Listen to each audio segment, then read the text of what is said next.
Cutting the passenger seat back is utilized to fold the seat back down to aid in patient removal in the event the release mechanism is inaccessible or damaged. In this video, we'll expose the release mechanism and review cutting options. You normally will be able to make your cuts without the removal of the outer cover of the seat. However, we have removed it here for instructional purposes.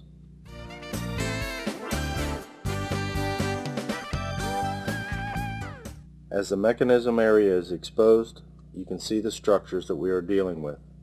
We see the pivot pin, the heavy gauge steel at the base of the mechanism, and bolts.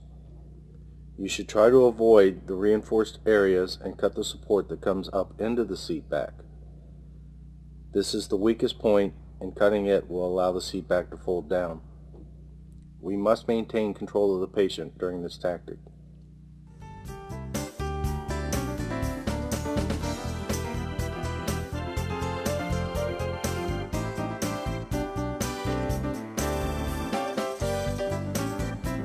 One thing to deal with the reclining seats is, first off, try to find the mechanism.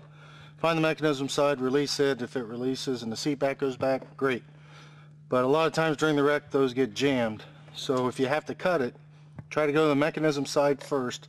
And the reason we do that is 9 out of 10 times the other hinge is just a dummy hinge. Cut the mechanism side, the seat back will fold back.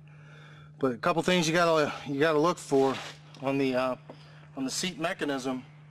The rolled steel right in there is a real strong piece that we don't really want to cut through, because what will happen is once your cutters get on that, as you close, your cutter tips will start to separate, and once they start to separate, if you keep going, you're going to possibly shear a tip off.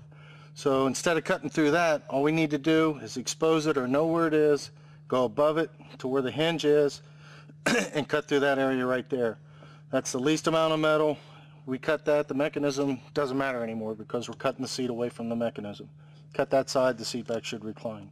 If it doesn't recline, then that's telling us that the other hinge is a actual hinge that holds the seat up as well, and we have to cut it.